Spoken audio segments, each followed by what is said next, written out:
دابشکردنی بنزینی 750 دیناری لە سلێمانی گۆڕانکاری بەسەردا هاتوو. پرۆسەکە لە 24 کاتژمێرەوە بۆ تەنها 6 کاتژمێر کەم بۆتەوە. بەپێی زانیاریەکانی پەیام پشکی ڕۆژانەی هەر بەنزیخانەیەک لە 108,000 لیترەوە بۆ 30,000 لیتر دابەزیوە. لە کۆی 16 بەنزیخانەی شارەکەدا ڕۆژانە تەنها 480,000 لیتر دابەش دەکرێت. کۆبوونەکە پێ باشترە، کۆبوون بۆچی باشترە؟ کۆبوون تەماشاکەی من سیارێکم پێ هەفتەی 50 لیتر بنزین مەوێ، ئەگەر حکوومەت چلم باتێ خراپ نییە. ئەگەر بە عەدالەت بدرێتێ ئەنۆ بە بڕیشتیوە هەموو مەسانەیە بەتاڵی کات ناڕەح بەڵێ خەڵکی نۆرە بڕ نا، بەڵام خەڵکێتی ئەچێ سەرەگرێتەوە بەریەکرێت هاتێتی هیچ مەجموعی خەڵکی هەبەر ئەو کاسبی دەدات. تۆ چێ دیگابرا لێرە یعنی کردوێتی بە کاسبی؟ کاسبیە. کابراچێ لیتری بنزین لە بازاڕە 1500 دینار 1200 دینارەکە نۆرماڵ لێرە بە 750 وەرێگرێت چێ کات 50 لیترە فرۆشی ئەوەی قازان شتە لۆی تەکسەکەیش بات. ئەوارزی خۆیانە. نەنە تۆ وەکو شۆفێر باشە چۆن؟ وەڵای باشێکی چی هیچی باش نیە. ئەم سەرێ باشەیان کۆبوون بێ و ببێ مەسەلەن هەفتانە دوو جارێک تێ بکەیت. بەشمان ناگە خۆ هەفتانە بەش ناگە تۆ هیچ کێ بێش ناگە.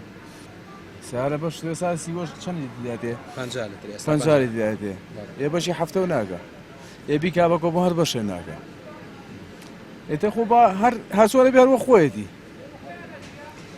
چۆن ئەو بنزینە چی لێ بکرێ باشە باش بکرێ ئەو 750 کۆرەڵام لەم هەر نەبێ باشترە وەڵڵای لە زاتمانە بێک زایەتی یەکەن و لە زاتمانە بێ بە ئارە وەڵڵا ئێکە تۆ هەر سەرە بێ هەر نەبێ باشتر ئەو کۆبوونە کاریگەری نابێت لەسەر کەمبوونەوەی سەرە ناوەڵا فەرقی چییە؟ ئەڵێن ئەکرێ بە کۆبوون پێت باشە بکرێ بە کۆبوون کۆبوونەکە باشترە؟ نازانم تۆ ئەزانی مەڵای من نەتایزێ بە کۆبوون وەرم نەگرتووە نازانم. پێشنیارت چییە بۆی کە ئەم سەرەیە باشتر بکرێ؟ وەڵای باشتر کرێ چاکە. چی لێ بکرێ باشە؟ وەڵای تۆ دێ بەنزیخانەکان زیاوکەن و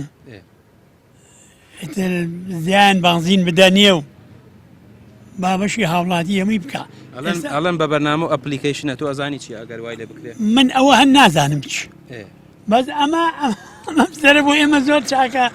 اینجا ئەوەشی بەخات ئەو پیاوا لە دوای منەوە ئەو سیارە لۆکەی پێڵێ چوومە حەسەنم تێکردەوە هەر شەقەشەقیە بەزەیگو ئەمە چاک بەخۆرا ئەمە هەموو کەسێ ڕادیە. کەمبوونەوەی بڕی بنزینی 750 دیناری سەرەی دوور و درێژ و نیگەرانی زۆری شۆفێرانی لێکەوتۆتەوە. بەڕێوەبەرهاتینە و توکانزاکانی سلێمانی لەو بارەیە و بە پەیامیان ڕاگەیاند بۆ ئیدارەدانی دۆخەکە دوو پێشنیار لەبەردەستە کە خۆی لە دابەشکردنی 40 بۆ 50 لیتر ڕۆژانە لە ڕێگەی ئەپلیکیشنەوە دەبینێتەوە یاخود پەیڕەوکردنی سیستەمی کۆبۆن دەبێت. بەنسبەت ئەم پرۆسەکە بەردەوامەوەکو خۆی ئەمڕۆ 16 بەنزیخانە بنزین دابش کردەوە بەسەر هاوڵاتیانە لە ڕاستیە هەنێ کێشە ڕۆژانە تووشە بیت مەسەلەن یەکێک بنزین زیاد تێکا یانی یەک دوو جار محاولە بکاتەوە سەرە بگرێ. ئێمە ڕێکارێکمان گرتوێتە بەر کە هەموو هاوڵاتیەک ینی لانی زیاد 50 لیتری بەربکەوێت لە 50 تێپەڕ نەکات و احتیمال لە بشیکەین بە 40 لیتر بۆکو پارێزگاکانی ترچکە لە هەولێر و چەند پارێزگایەکی تر 40 لیتریە دابشکردن بەسەر هاوڵاتیانە بۆ ئەوی زۆرترین هاوڵاتی سوودمەند بێ لەم پرۆسەیە محاولاکەین بەڕاستی هەوڵین ڕێکارەکانی تریش بگرینە بەر بۆی زۆرترین هاوڵاتی سوودمەند بێ لەم پرۆسەیە. بۆ خۆ دەزانی هەموو پرۆسەیەک بەشی خۆی لە تەطبیق و جێبەجێکردنە چەند تەگەرەیەکێتە بەردەم ئەبێ وردە وردە حەلیکەین ئینشەڵڵا. کەمبوونەوەی خێرای بڕی بنزینی پاڵپشتیکراو لە ماوەی 2 هەفتەدا جێبەجێکردنی بڕیارەکەی خستە ژێر پرسیارەوە لە کاتێکدا شۆفێران چەندین کاتژمێر لەسەرەدا دەمێنەوە گرتنەبەری سیستەمی ئەپلیکیشن یان کۆبۆن دەبێتە ئاستەنگێکی تر لە بەردەم جێبەجێکردنی بەڵێنەکانی حکوومەتدا. ڕامیار عوسمان کەناڵی پەیام سلێمانی.